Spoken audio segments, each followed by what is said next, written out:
All right.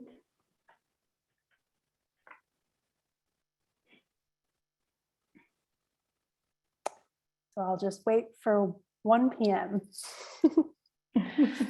All right. Hello and welcome, everyone. My name is Stephanie Lemo. I am the chair for AIA Austin's Women in Architecture Committee. And we are really excited about today's event for what to expect when you're an expecting architect, focused on the pandemic years. And I just hope you all had a wonderful Mother's Day this last Sunday, and we're really looking forward to building on this conversation today. So we would first like to start by reminding you of our mission here with WiA. It's to promote, validate, and illuminate the role of women within the architectural field through fostering community, fellowship, education, and outreach. And Karina, if you don't mind to pull up our sponsors here. Sorry, I'll do that. No problem. Stephanie, I was just waiting because I think people are just starting to come in. Oh, okay. So I don't know if you want to just wait just a second Sure. to get going, because we've got about 17 attendees, but we might want to wait for a few more people to. Sure, I can let people roll in here.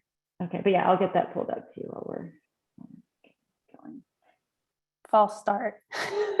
Please bear with us, everyone. Yes. All right, can you guys see my screen? Yes. Okay, great. All right. Yeah, we can let's see how many attendees we have. We did want to start on time today, just we have a lot to discuss and we're all really excited about the panel. So I'll just kind of reintroduce myself. Hello and welcome to today's panel. Sorry if you already heard this, but we're really excited about today's event. It's what to expect when you're an expecting architect in pandemic years. And we wanted to build on last year's conversations with this topic, and we're just really excited. So thank you for joining us today. My name is Stephanie Lemo. I'm your chair for the AIA Austin Women in Architecture Committee. And our mission with WiA is to promote, validate, and illuminate the role of women within the architectural field through fostering community, fellowship, education, and outreach. And before we start today, I wanted to thank our sponsors. Thank you so much to them. We couldn't do any of our programming without them. Artisan Hardwood Floors, Client Pay, Fort Structures, Gus Bernal Videography, Lake Flato, McKinney York Architects, Michael Shue Office of Architecture, Miller Imaging and Digital Solutions, MMD Architects, Page, Pilgrim Builders, and Storybuilt. So thank you very much to all of them.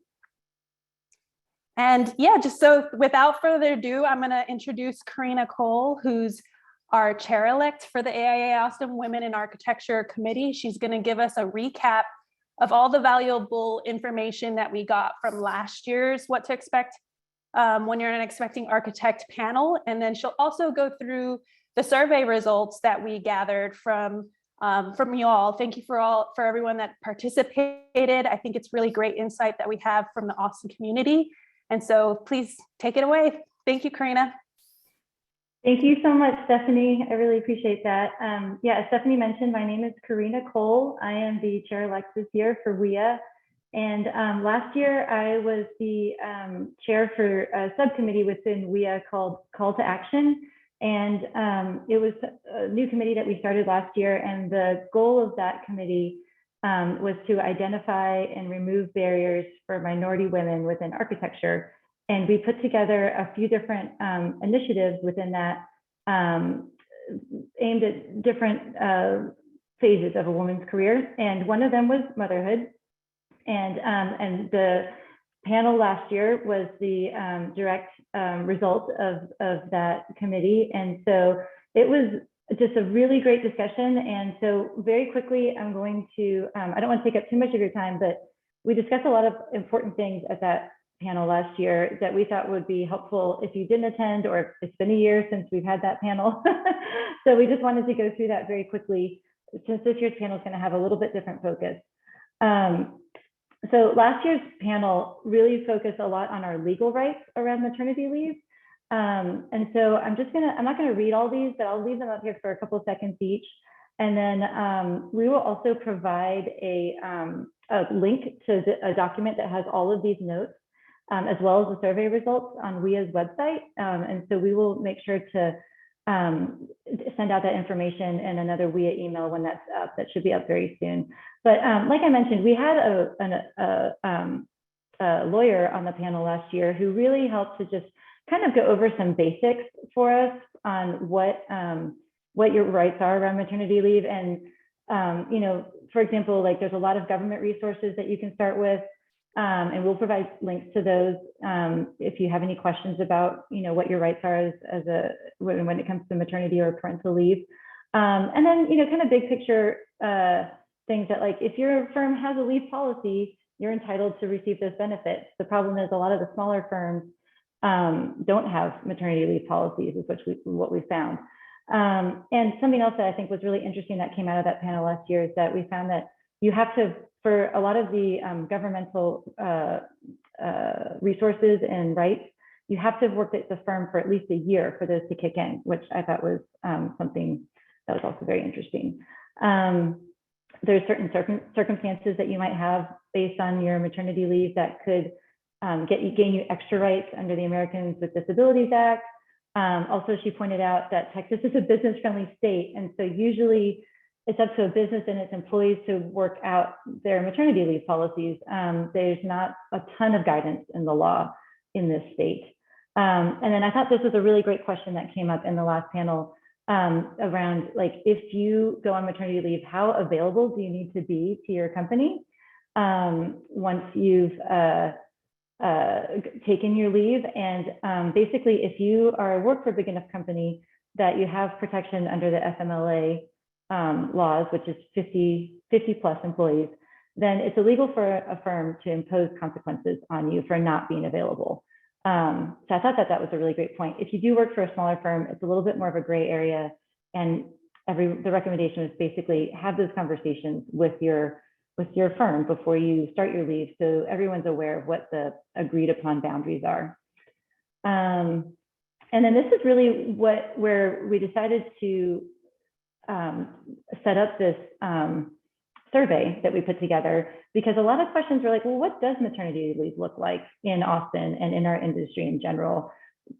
People were saying, like, I have no idea if the policy at my firm is any good compared to other places, and so the big picture stuff that we found during the panel last year is that it's not uncommon for small firms to not have a specific policy in place. And that, at least as of last year, we also had the HR director for Gensler on the call last year, and she was saying that in their research, they found that most AIA firms offer approximately 3 weeks of paid maternity leave, whereas if you go outside the AIA industry, it kind of jumps up to 6 weeks. So that was really interesting. But she did note that we've seen a big shift in the last few years where more and more firms are including family-friendly benefits. So, and we'll touch on this a little bit more in the survey results. And then, kind of talking through what could we do as women, as parents in our firms to influence these different policies. A lot of it is, as we all are probably aware, it's a very competitive job market. So we do feel like there's opportunities right now for us to have these conversations and maybe be pushing our firms to make these policies better. But basically, it's just let's find out what policies are being offered.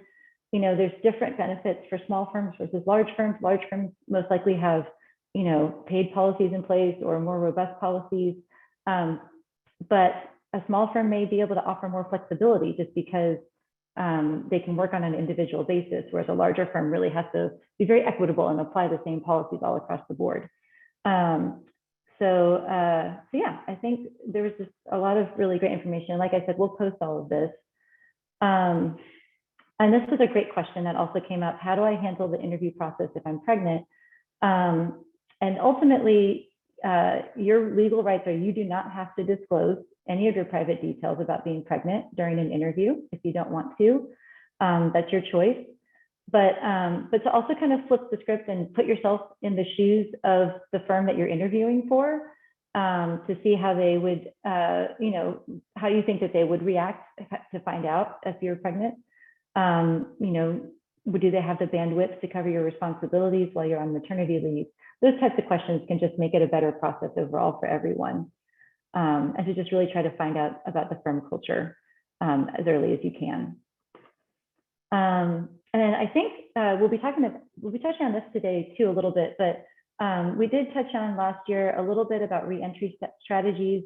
You know, basically saying like, be clear, don't be afraid to speak up, and that to be prepared. You know, it was all moms on the panel last year, and they said, yeah, it's tough, it's tiring once you've been on maternity leave and you've got a new child. Coming back into work is tough, but to really think about your support system and who can help you with that, whether it's your family, coworkers, friends, partners, just trying to get that that set up. And then I thought this was Wendy Denham-Pita was on the panel last year, and I love, she had this, she basically said expressing vulnerability can give you power, and that sometimes we need to advocate for ourselves by showing our other coworkers who may not be parents or may not have a caretaking role in their life at the moment, kind of what it is that you're going through, because you know, it is really difficult, and sometimes just sharing part of what your experience is like can really help in the workplace so that people understand kind of what your threshold for work is at that moment. And then of course, identify mentors. I think that's a great piece of advice at any stage, but especially if you're coming back from maternity leave, who else is going through this and who can help you to understand and maybe have some good advice. All right, and so again, quickly, because I want to get to our current panelists who are amazing.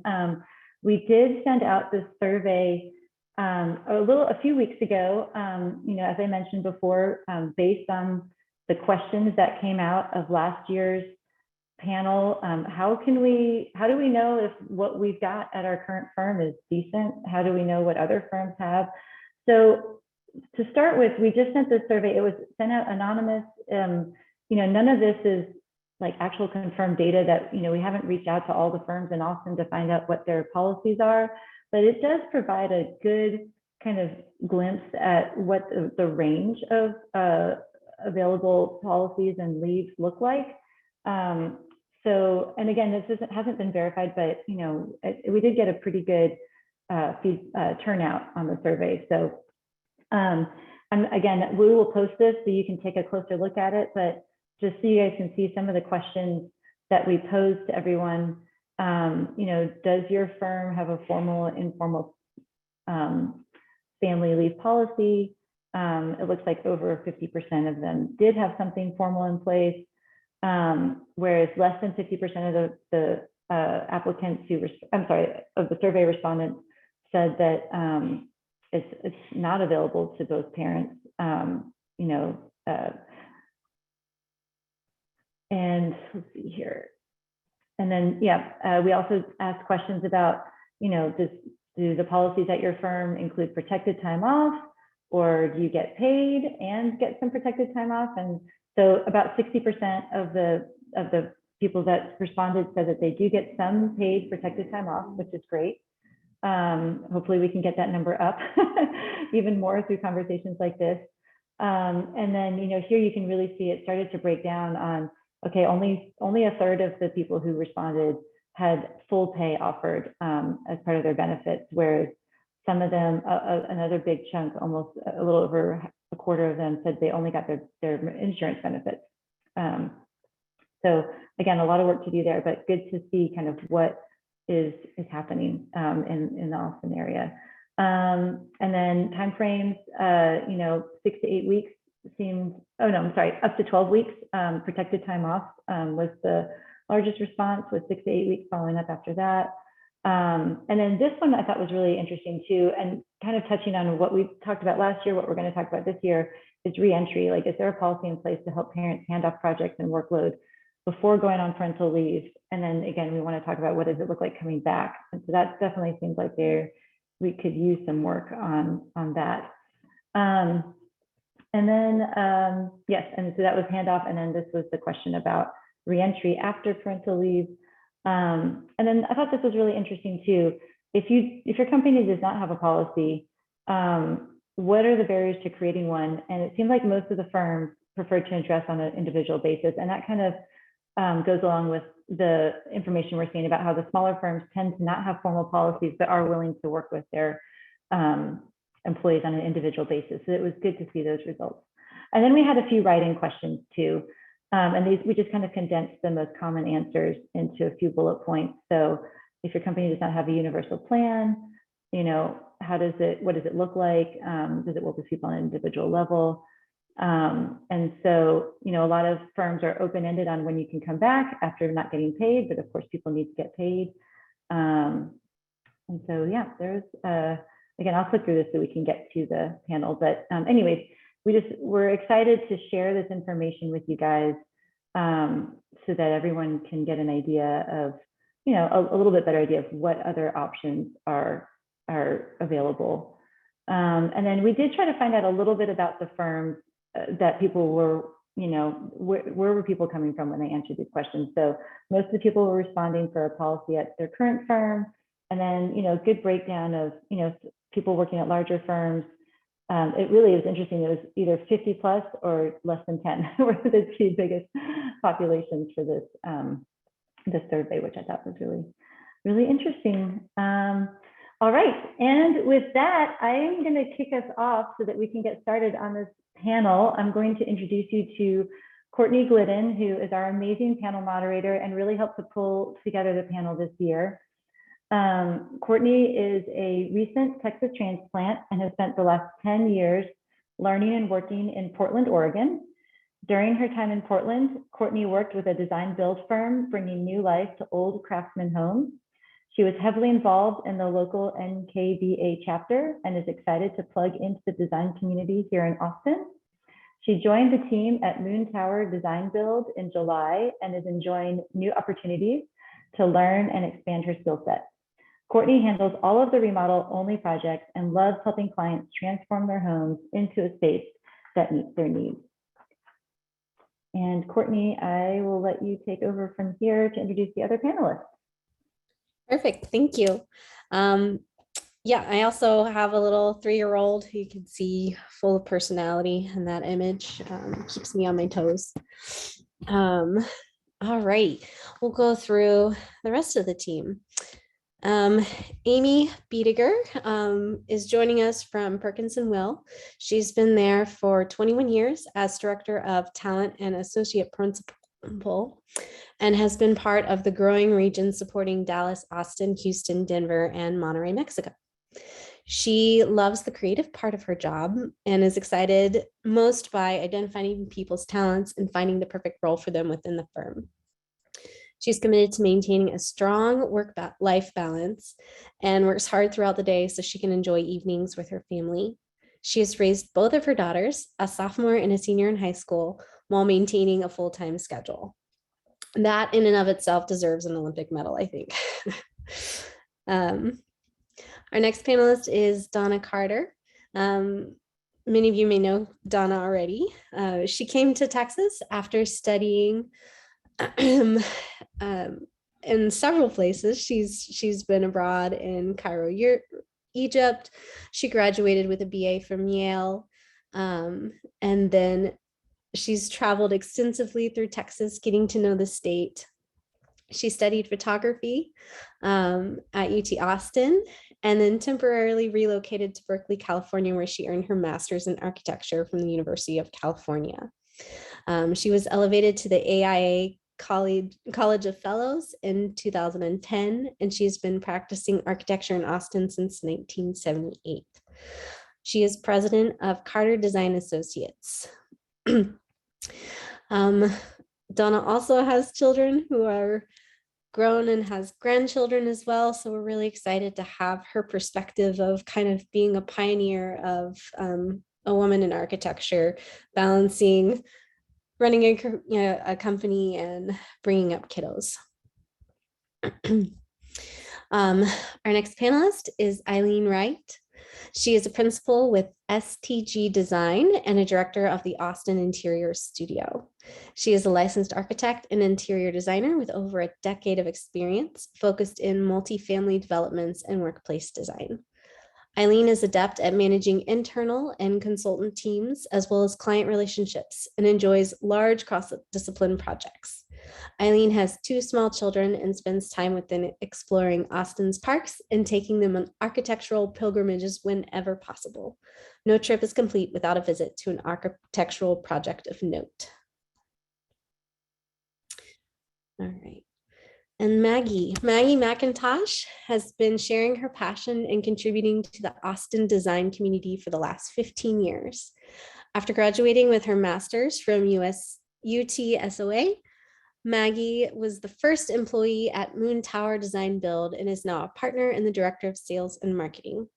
She uses her experience as a licensed architect and construction manager to guide potential clients through the challenge of selecting a team to design and build their home. Maggie is able to relate and give very hands-on support to every potential client. Her role also allows her to be a resource to the larger community, advising countless Austinites on navigating the city processes, lending options, and assessing the feasibility of their project, regardless of the team they choose to work with. Maggie has 2 sons, an almost 3-year-old who loves Spider-Man, and a 5-month-old who greets each day with a smile.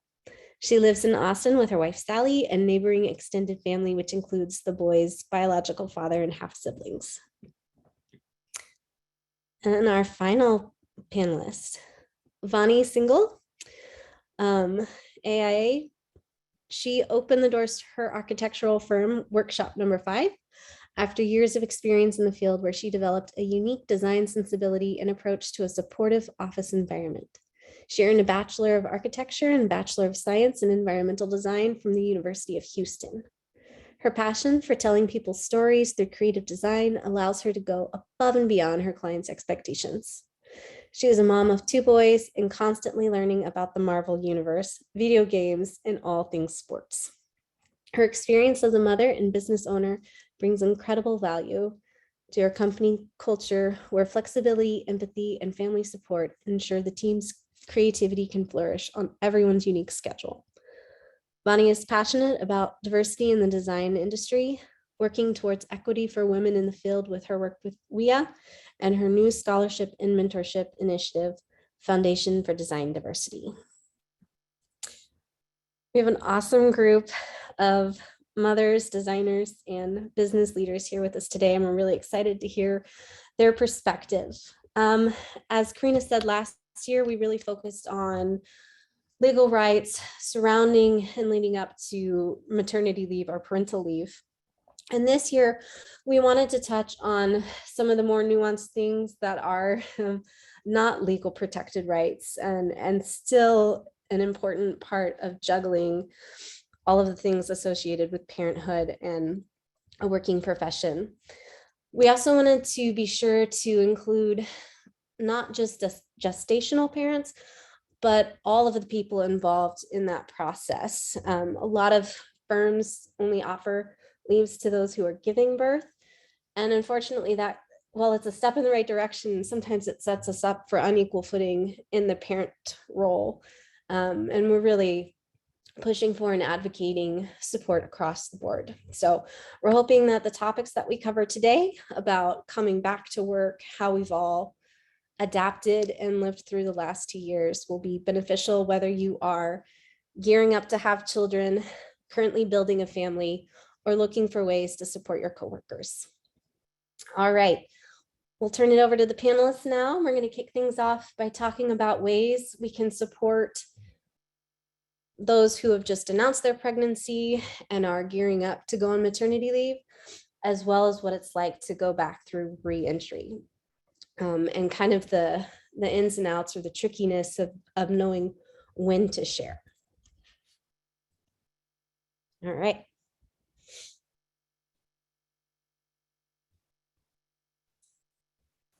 Oh, Donna, I think you're muted. I am. I will try to unmute myself. I think I will start mainly as kind of a matriarch here, as much as I sort of dislike that term. And really with a perspective, and where we need to drill down on the issues about pregnancy, but where I would like to get, and the seed I would sort of like to plant is that this is really people friendly, family friendly, and community support building when we can talk about all of these subjects. So to me, it is very important to work for a firm where the culture allows you to talk about varying family circumstances that will come up. Pregnancy isn't an illness, but it is something that does change your body, change how you function, how things are going, and your tolerance for certain things, your stamina, all of that. So part of it is outside of the discussion about pregnancy is what is the culture of the place in which I work?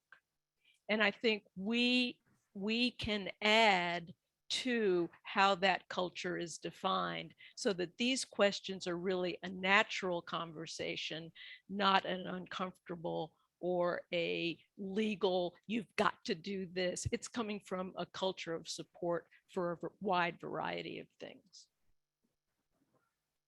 Right. So like to kind of feed into that, I think like some examples, for instance, I have interviewed women, young women who are wanting to start a family.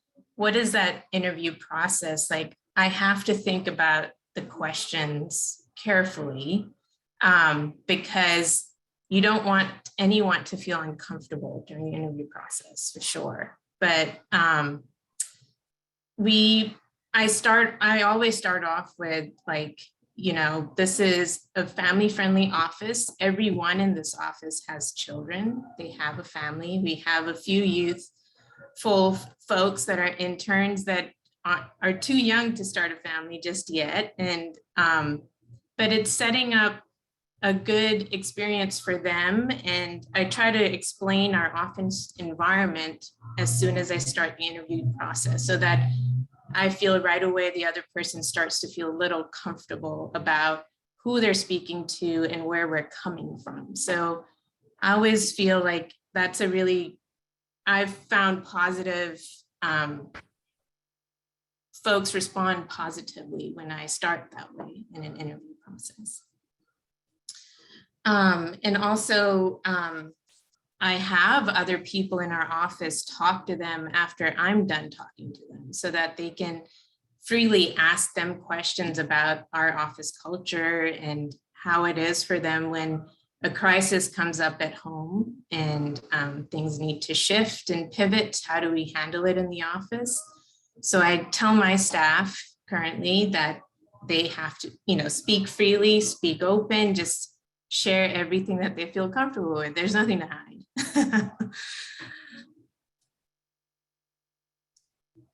But yeah, life changes a lot once you have a child. And some of my experience, and this question kind of triggers like a thought of like what my experience was starting out in my business. Like there's two perspectives I feel like that can kind of, some of us are starting a business and also some of us are interviewing at companies. And so they're two very different things. I personally got pregnant with my first child when I was employed in an office in San Francisco, and they were super supportive, but I felt like it wasn't I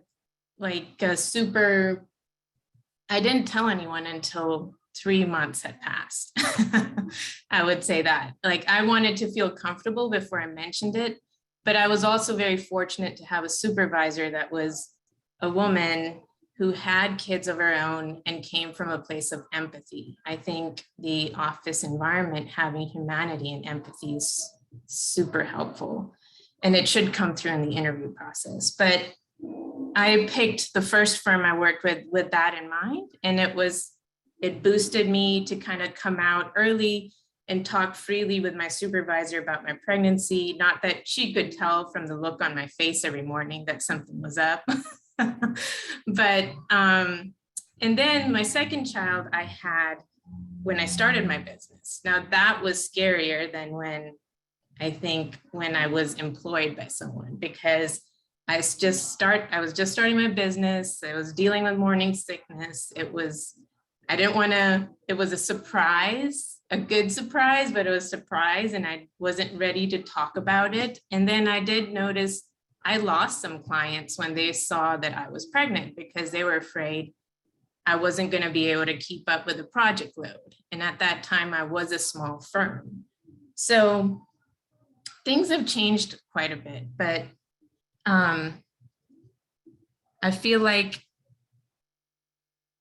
it's always great to talk about this and share experiences with each other to kind of understand what's happening in each other's lives and learn from it.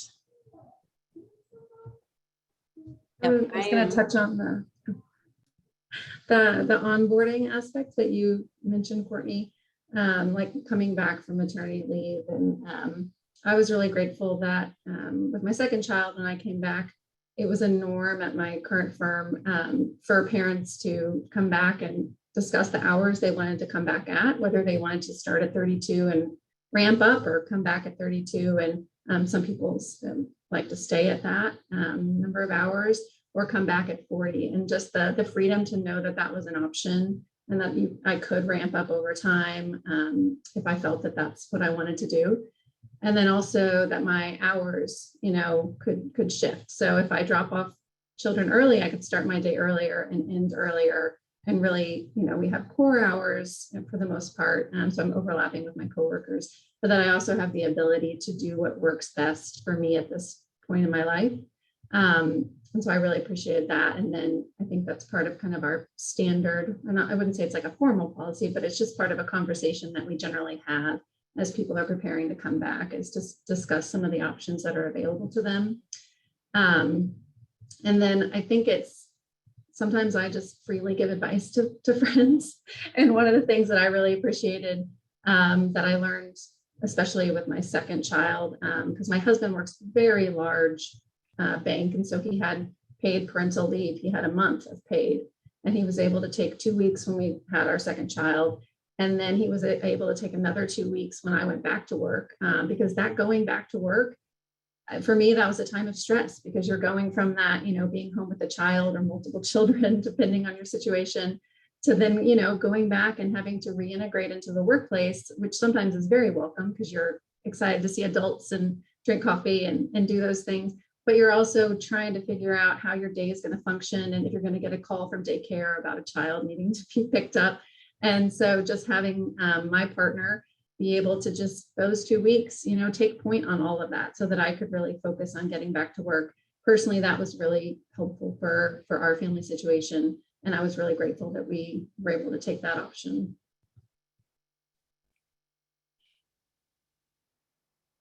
You're on mute, Courtney. I was pushing spacebar, but I didn't have something click. Okay. Okay. Eileen, did your company also have a policy for like rehanding projects back over to you, or discussing any policies or things that had changed while you were out? We did have, as far as like reintegrating into projects. So both at I had my first child at one firm and my second child at another firm. And at both of them, I was on very large long-term projects. So the projects were waiting for me when I got back. So I had, kind of handed them off to teammates or coworkers. And when I came back, I kind of reintegrated into those teams. And so the projects were kind of the same. And then as far as any kind of firm news, we didn't have a formal policy for just, hey, these are the things that have changed. But I think, having close relationships and just checking in with people on if there was anything major that had happened while I was out, I was able to kind of get the download in that respect. Yeah, I was the first person to ever come back from maternity leave at my company. So I was a learning curve in a lot of ways. And that was one of the big ones I realized, is like, I handed everything off, but no one handed it back to me. So that's great. Amy, do you have some insight into some of the structures within the larger firms? Yeah, I'm an older mother. I've got a 16-year-old and an 18-year-old, and it feels like just yesterday when I was going through the very young stage of dropping kids off at daycare and just just getting ready in the morning, get everyone fed and dressed. Definitely a lot of physical needs that moms have to have. And I remember sitting down in my chair at work when I finally got there and just already being exhausted. So I'm thinking about all of you as you start your families. I will still say it's the best thing that I've ever done. It feels like a marathon in a lot of ways, getting towards, you know, to the point where my kids are older and, you know, more capable of caring for themselves in many of the ways that some of the younger ones are not. And I've seen a real evolution of what is available for parents, both mothers and fathers. I remember I was one of the first in my office, and inside, I did have an office because I was in human resources and I needed that security and confidentiality. And I remember there wasn't a plug in my office. So when I came back to work, there was no way that I could, you know, pump, if you will. So I just got a contractor and had him install it, and just didn't even ask and charged it to the company, and they were supportive. But I think now, you know, like at Perkins, and we have several mother rooms, and the mothers have a schedule, and, you know, upon re-entry, they just get taught how to sort of reserve that time. Like Eileen, we've got the ability to come back however you want it to look like, as far as the number of hours that you work per week. And that goes with fathers as well. You know, if you need to adjust your schedule, we don't care when you come in the morning. We're giving you work to do and clients to serve, and however that works in your life, we're good with it. I think the war on talent, trying to find great people, has also opened up our minds to more empathy towards not just parents, but, you know, we've got a lot of people taking care of their parents now. So it's not just parenting of our own children that we're dealing with now. And we've just learned to sort of not ask questions, as long as the performance and attitude is a positive one, and we're moving forward and we're doing what we say we're going to do. And a lot of times that includes over communicating what your schedule is. You know, you're going to be at the doctor or whatever. I think you build up that trust, and we just have so much empathy for people that are growing their families in whatever way. So I've seen a lot of evolution. I think we've made really good strides for parents in the workplace compared to what I remember. It makes it particularly hard for me as a small business owner, because some of the things that I did, so I started my company and within several months was pregnant with my second child. So was starting the company, was doing a very large project for our little company and getting very large myself. And so I've always looked at the company as how many people under the age of 18 am I responsible for? And I've always looked at the company as, because I can't pay necessarily, I still want talent. I want good people. Often, and this was in 1982, 1981, what I could offer was flexibility, and what I could offer was empathy, and what I could offer was understanding, and somehow make understanding, empathy, and flexibility part of a company policy. So whether it was voting, if you have to take time off to vote, go vote. We want you to be a participant within your own community. Whether it was saying, if you have an organization that you want to donate time to, let's have you be able to do that. We even very early on would have a way for people to remote in. It was kludgy, and it was all kinds of weird, but that flexibility was there. A lot of my thunder's been stolen now because of the pandemic, much larger firms have figured out, hey, we pivoted on a dime, we can do this. People can work remote. People, you don't have to work a 40-hour week. But these are all things that we put in place by necessity a long time ago. It doesn't, but part of that, again, gets back to the culture and what Amy said about your respect and how your teams work. And I would always tell people, you can have flexible hours, and I'm fine with that until I feel I'm not, as the employer, not getting what I've paid for. So I think that respect, if you've worked hard up into whatever new state of your employment is, whether it's your parents, whether, hey, I just need a little time off to get my brain back together. If you have worked within your team well, your team will support you. And if they don't, that's when you call them out. That's when you look for a different employer. That's when the worst contract is the one that you have to fall back on the lines in the contract. Ultimately you want to live your life where we're all doing, there is that respect for one another. So I think all of these things, and certainly as a small business, that's all I really can offer is that flexibility. I have to just sort of gauge, is it worth me having this huge disability policy versus coming to, okay, what's this person need to get them where they need to be? And, I would not have that flexibility in a larger firm where everything would have to be equal.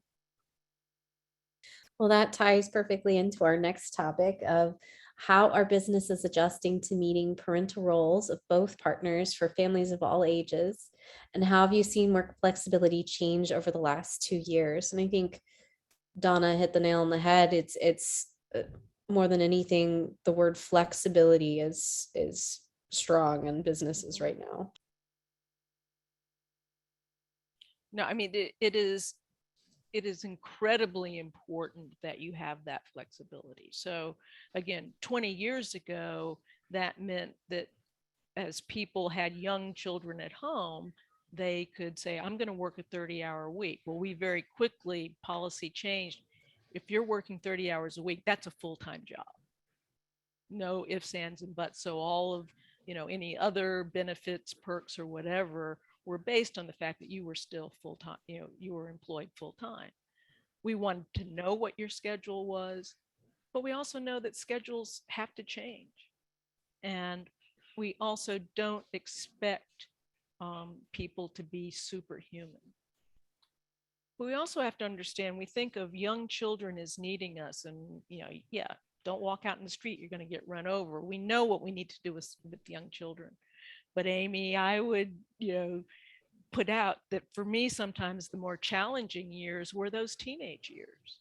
So in thinking about family, please don't think it stops just because they can make a peanut butter and jelly sandwich by themselves. They know when to go to the bathroom. It doesn't. And that support that you need as a family may continue into their teens, maybe even later, and then it may shift to your parents.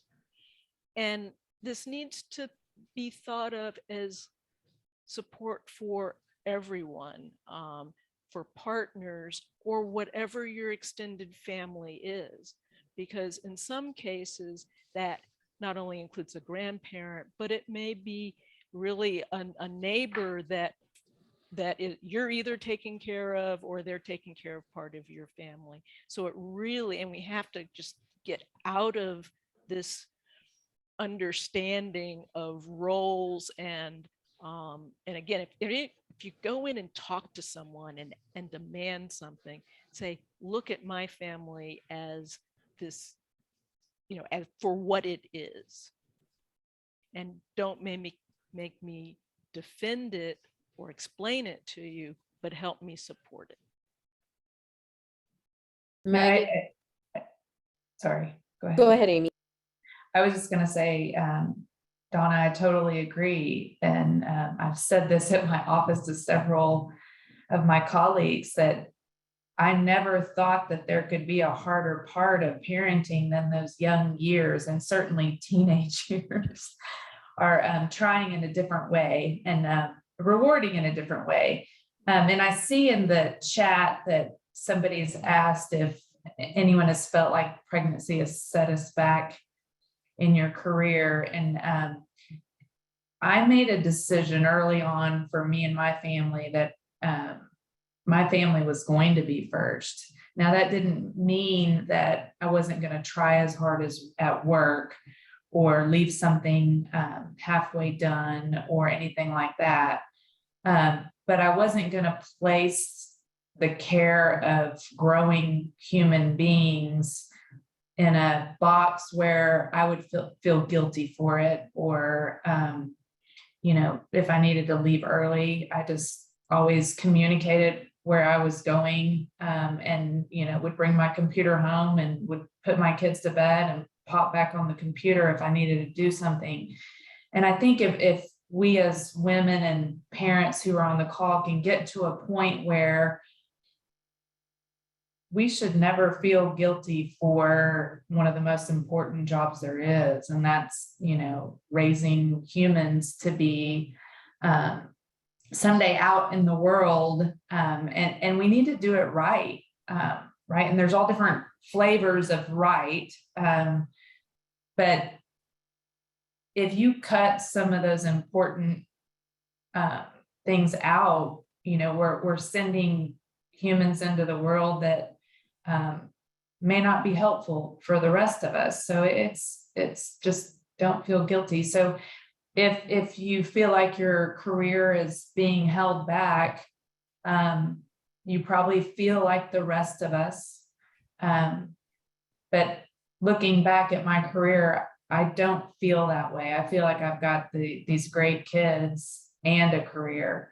And so hopefully, I can encourage everybody. And I know Donna would probably agree with me that, we can do this together. We can do it. And I'll promise I'll be quiet after this, but just tell a story. So my children, you say your children are 17 and 18. Mine are 40 and 43. So, and I have a 5-year-old granddaughter. So my perspective is a little different.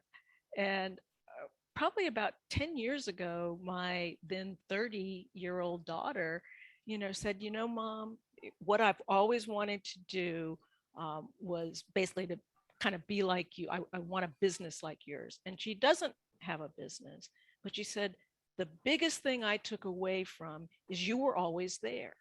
And when I look back on my career, I keep thinking of all the things I missed. I did feel guilty. I was the age of guilt, felt guilty for leaving them at daycare. I felt guilty for somehow I didn't make all the chocolate chip cookies that every other mom made. And just all of those things. And all she could remember was if she was in a play, I would go see the play, all of her sports events. And that's another story. People who know me know what that story is. And that was her takeaway of me being a parent. And it is probably the only thing that's actually ever left me speechless, because I did not expect that. So I think the other thing is, I think as women, we're often very hard on ourselves, and we need to give ourselves a break. And, children coming from a loving and supporting family, they're actually not breakable. They take away, but they do take away what you're doing, not what you're saying, but they do see that. And that is what they will take away. They will see the whole picture. And so, yeah, give yourselves a break. That was beautiful, Donna.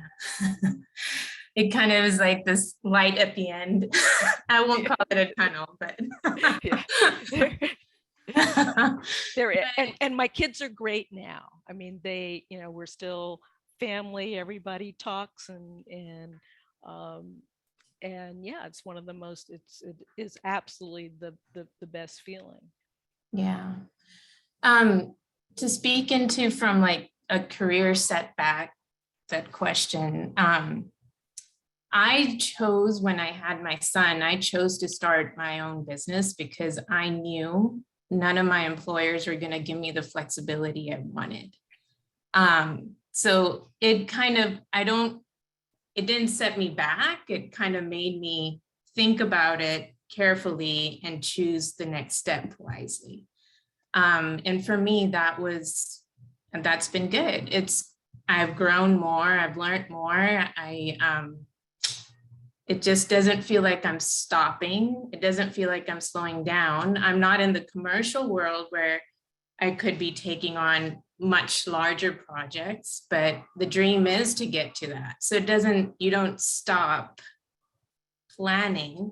You just have to, I think I had to figure out what works best for me right now and for my family right now. And that's what I did. But I'll also say, like in my office, what I try to make a point of is every time schedule changes, for instance, summer starts or fall starts, I check in with the crew. I'm like, what is your schedule like for this, portion of the year? And how do we need to adjust anything? And so talking through it, we have very open conversations, and we are always in communication. With these new tools, it's even easier to stay in communication. We chat to each other that I have to step away. I'll be back at my desk at this time, and this is what I'm doing, and this is where I'm at. And so we just kind of communicate a lot with each other. But I think that life changes when you have a kid, and you have to be flexible to change with it, but don't let go of your goals and your passion and your drive. For me, with my first pregnancy, my biggest fear was that I would change and didn't understand or accept that it's inevitable.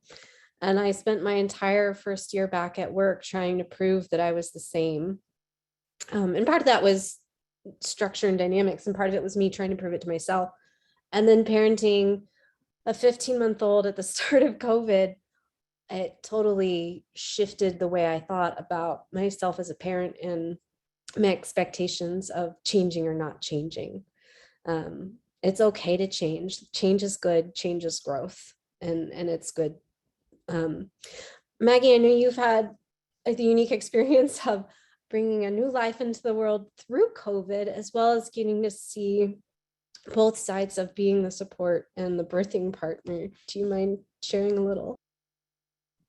Yeah, definitely. My personal experience is that my wife was the gestational parent to our first son, Oliver, who's almost 3.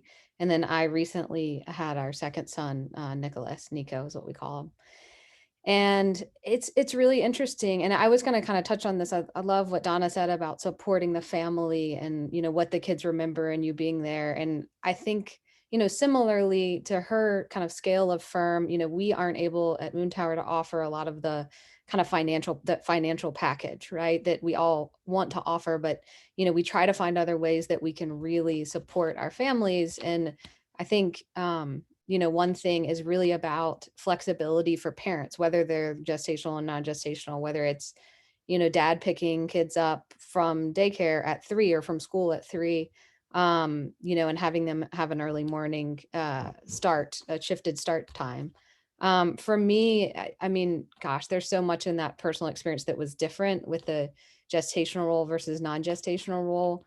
But I do think, and I think someone mentioned this earlier, that I think Courtney mentioned this, that when we don't provide that additional time off or make room for flexibility for the non-gestational partner, that we set the family up for kind of unequal roles.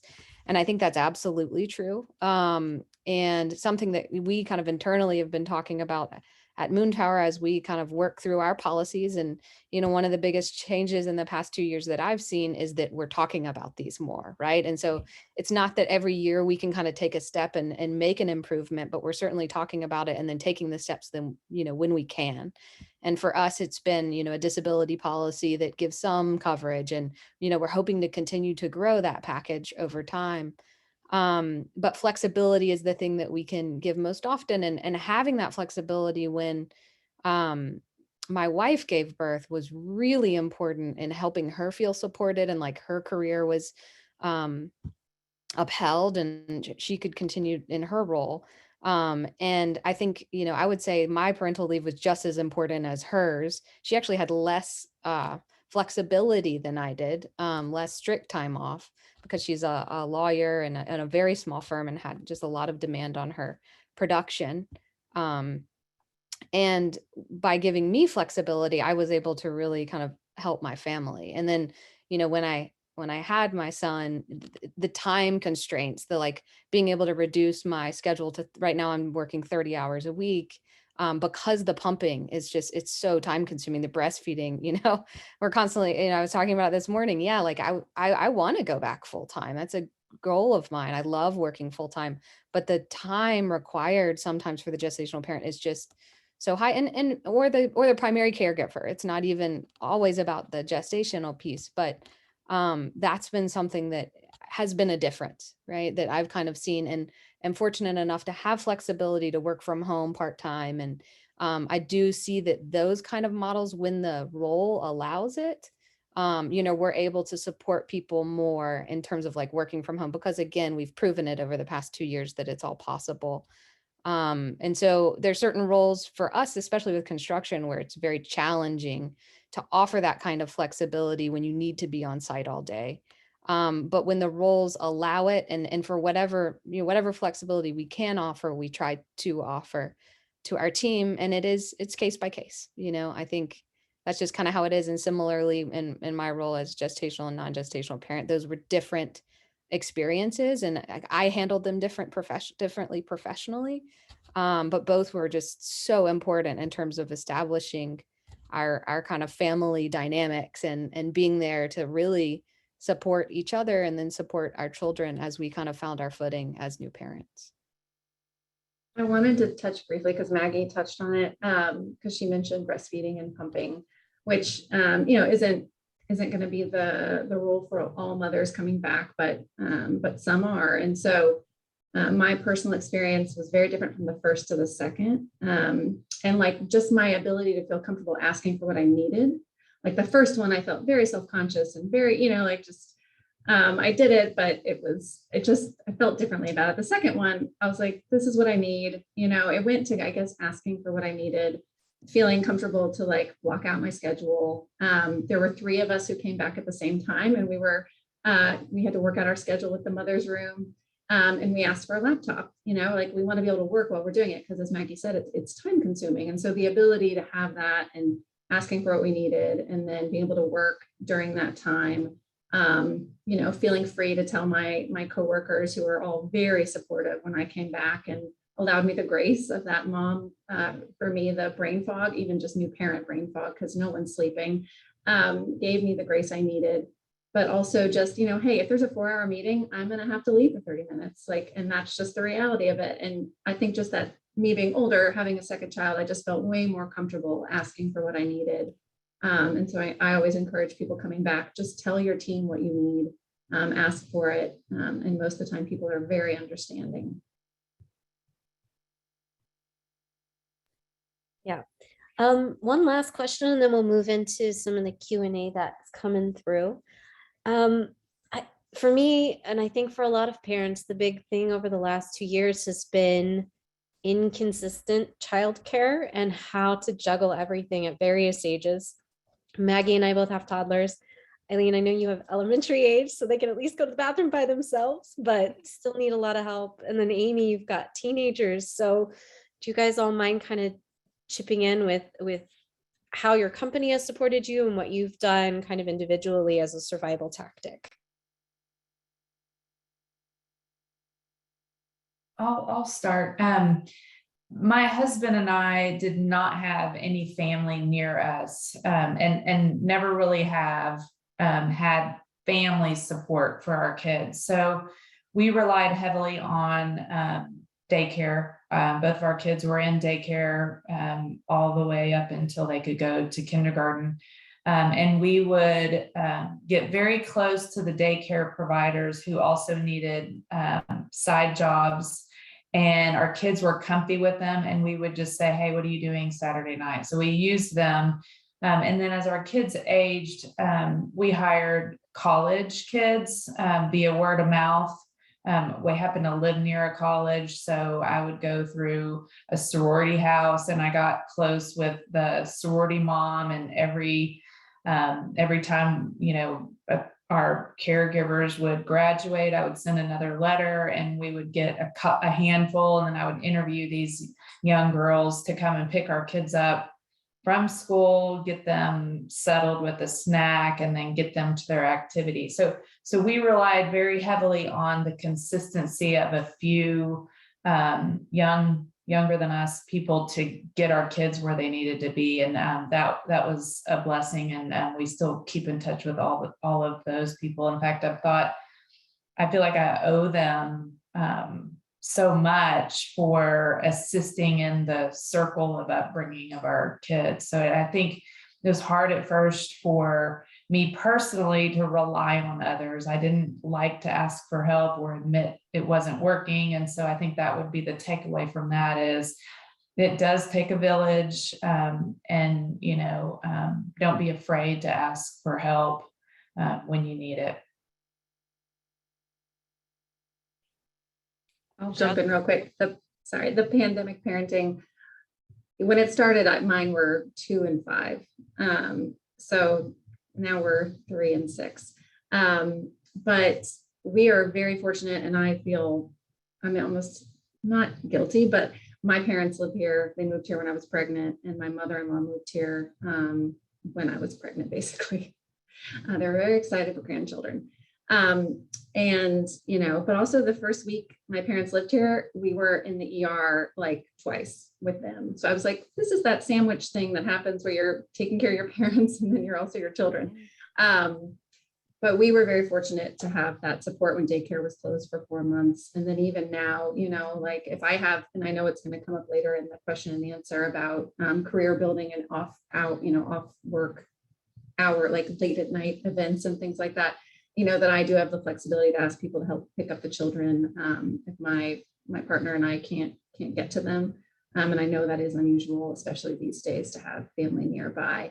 But that flexibility, just having, that was essential during the pandemic, and things that we didn't think were possible. Our firm has moved, we're hitting 100% laptops, and we're all Revit in the cloud, and things that we just hadn't implemented that now we're like, okay, of course we can do it. Things that just seemed like it was too hard to figure out, or the flexibility and everything. It's just become, the norm now. And same with hybrid, where, there's, if you want to work from home certain days, and if that's, better versus in the office, there's that flexibility. I still think, that we're in an apprenticeship profession, and we also really learn by being around each other, and we also enjoy being around each other. But that flexibility is there, so that if you are flexing your hours, you have to pick up the kids, and then, like Amy said, log back on at night to wrap up a couple things. That has been so valuable for me to be able to just have that flexibility. I think we'll hit on it in the question and answer, and I'm going to look at it as a grandparent. So I looked at my grandchild growing up during this time of pandemic and realized there were certain things that she got because her parents were home. Her father worked from home. Her father's an attorney, had to go to court, and so kids would be going past the court and all that on Zoom. But I also see, and I think what I would counsel is that in this age of being flexible, being pivot, what happens is we get this sort of I'm on 24 hours. That means that somehow I see that email at 11 o'clock at night and I react to it. And so I would just counsel that even in this age of flexibility, even in this age, and I saw sort of the effect on my granddaughter and on my son, who was sort of doing all this Zooming and still had to go to court and still had to go to jail and still had to keep his family safe. So there were times when he literally had to quarantine himself. Outside of that, that boundaries still have to be set. And you do need that time to rejuvenate. You do need that time to think, to hear a question and think. And ultimately, we need, I think, as architects, time to be together. And so now, how do you put boundaries and how do you actually weigh? And I think we'll get to it somewhat, in terms of how do you know yourself well enough to know that this is enough? Or even harder, how do you know yourself well enough to know this isn't enough? Right. And I'm going to piggyback off of that because recently, so my family, we don't have family in town. We have a support system through babysitters and our previous nanny. We use them. They're very much part of our family and we keep them involved in any way we can, just to maintain the connection that our sons have with them, because they do miss them. But what we have done is my husband and I came up with, we both talked and we said, we do enjoy picking them up because that's the time they tell everything about their day. And after that, it's gone. And we want to hear everything in their day that happened. So him and I came up with a schedule. We basically said, okay, what days work best for you? My office is set up for a hybrid schedule. So we work from home Mondays and Fridays, which means I can go pick them up Mondays and Fridays. And then Wednesdays, we have an after school activity and then I pick them up a little bit later. And then my husband picks them up on Tuesdays and Thursdays. So we don't want to miss out on that moment. And we recognized that during the pandemic because we were like, we really enjoyed spending time with them and hearing about their day that we don't want to just let it go. So we're trying desperately to hold on to that. But then I also became very realistic about how many hours there are in a day for me to be able to survive this. And so I started to block out on my calendar focus time, which is an amazing thing that Google has come up with. And it just, a gray box just blocks off chunks of time on your schedule. Should it be for marketing? Should it be for reviewing design? Should it be for designing? Should it be for teamwork? I just go ahead and block those times out. And those are zones that no one can touch. And even my family time I've blocked out. And I'm trying to stick to it. It is hard. It is definitely hard to be disciplined about not tapping into that time, knowing that, oh, but it's so easy. My computer's right there. But I have to be just in the mindset that, no, I need to do this. Otherwise, I'm going to feel terrible tomorrow. Or I need to get to bed on time. Otherwise, it's not going to work. So it's a lot of decisions and a lot of scheduling in my world to make everything happen. Well, and Bonnie, I think that ties in perfectly. One of our Q&A questions was, what are your personal markers for when you've lost that work-life balance and how do you autocorrect? I haven't even thought about setting those up, so I need some answers here too, if anyone has them.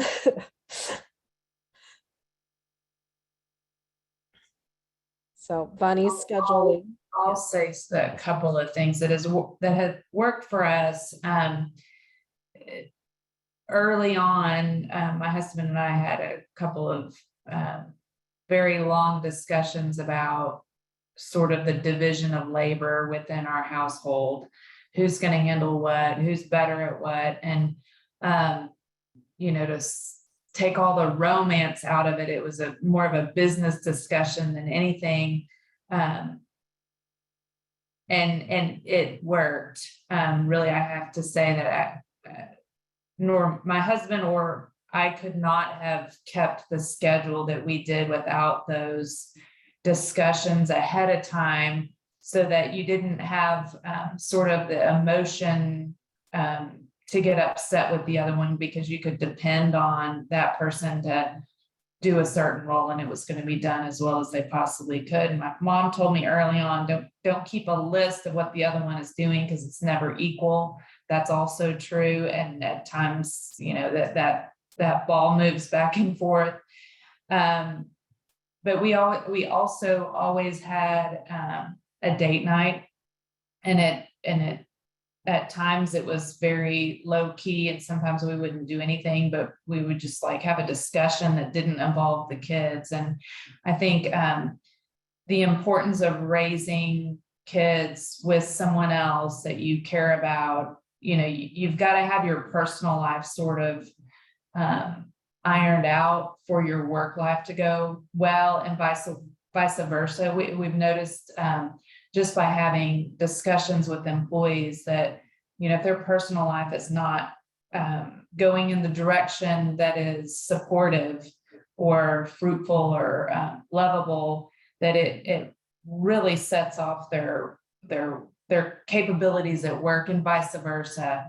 So I think having those mature conversations before you get in the heat of the moment, I would say, was probably key for us. And, you know, still to this day, my phone will ring, and, you know, it's not a romantic conversation. It's a business transaction of who's making dinner, where are you getting it, what time, and we'll see you there.